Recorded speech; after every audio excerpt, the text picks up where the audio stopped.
Hello everyone, this is V and this is the spotlight video for India. India has a grassland starting bias, so nothing special. It will work on pretty much any map type. You are the ruler of one of the oldest countries in the world, with history And almost yeah, we have a 10,000 few years. very special things going on. India is the birthplace of three Namely, of the we world's receive great religions, double the Hinduism, unhappiness for Buddhism, and the Jainism. amount of It is a cities. passionate land of So music, making a new and it is city a will land give of you great wealth 6 and blinding poverty. For global centuries, India was unhappiness and divided into well, kingdoms who one fought half constantly with each other from the against outside population in invaders. it. In the 12th century So AD, that's India something was to conquered keep by in Muslim mind. Turks.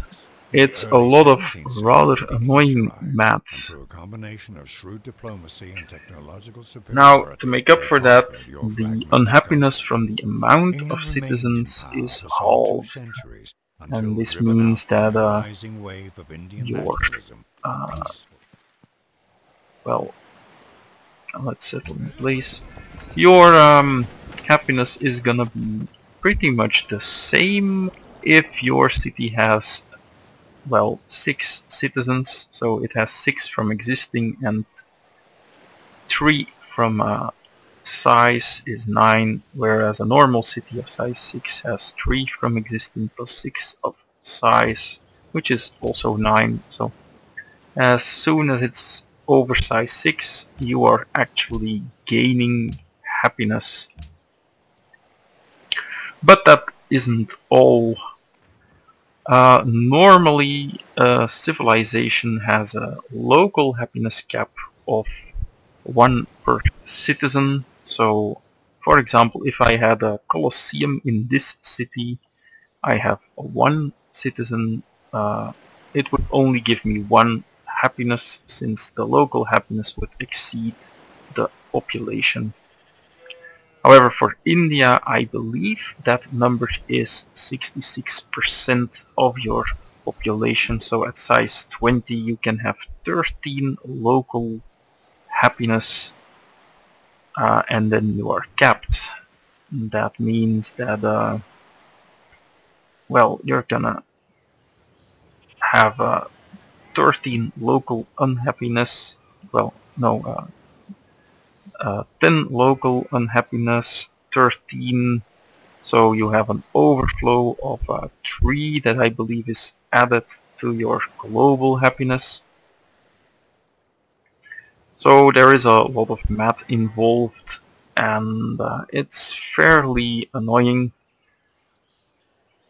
In general, it means that you really don't want to have too many cities, because all that unhappiness gets problematic unless they're all rather tall and well built.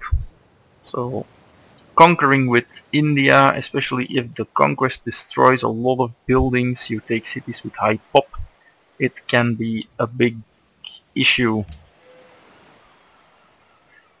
Having said that, as long as you play a non-aggressive game, you will have much less problems with happiness starting from the mid-game on, when you have built up your cities and have built some happiness buildings. You should be good to go.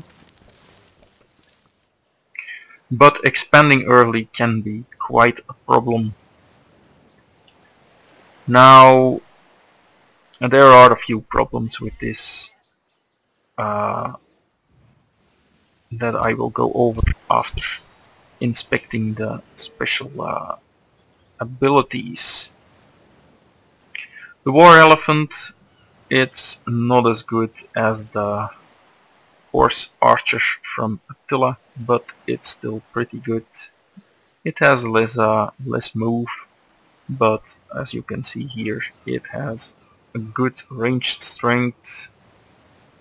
The problem, of course, is that you can't effectively use this unit for conquest, since, well, you are capped on happiness early on.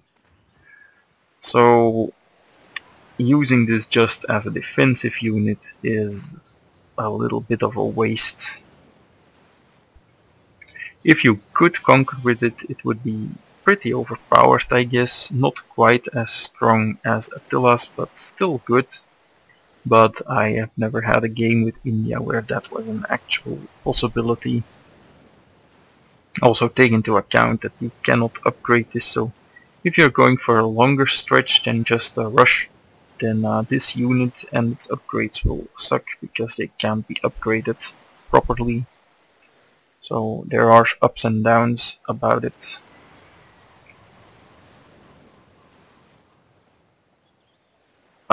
Yeah, it's quite interesting.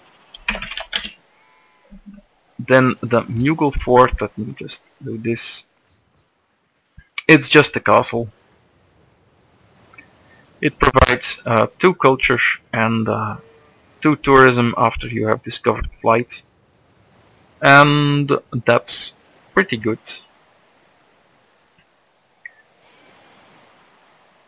It has no upkeep, just like a regular castle, but providing 2 tourism. If you have 4 cities, it's 8, but it also gets the bonuses from increased tourism that you, the multipliers that you get. So it's okay. It makes that India is more or less okay with tourism. It gains a small bonus, but you really need more than that. The combination of everything is, well, not that great, and the reason is quite simple. If you go tall with any civ, you should not be in trouble happiness-wise. Even if you are completely subjugated culturally, you can stay afloat with 3 or 4 cities without too much problems. So the happiness thing with India is just irrelevant for that. The extra culture you get from being happy here, well, it was great in vanilla when that was the victory condition, but now that it's tourism, it doesn't do anything. So that's another thing that's pointless. So you get a bunch of stuff that's not really doing anything, and to me that makes India just a civ with a lot of annoying math that doesn't add anything, where its bonuses are really weak, and especially the expansion bonus can be a big disadvantage early on, because you can't just settle somewhere without going unhappy for a while. Even if you are quick with improving your luxuries, it will likely be a problem for a while, especially for your 3rd and 4th city. If they are all growing, and they tend to do that, it's not good. For me, India is a 2 out of 10. Not because it is so weak, but because it doesn't really have anything going for it. It's a rather boring civilization. You can exploit the happiness during a conquest game later on, but to be honest, you shouldn't need that, and it doesn't really add much. So I don't think there are a lot of good reasons to choose India or well, for anything. That doesn't mean that you can't play it, but you just have to take into account that you're making things a little hard on yourself by picking this civ. I think I'm definitely not a fan, so 2 out of 10 for me. See you later.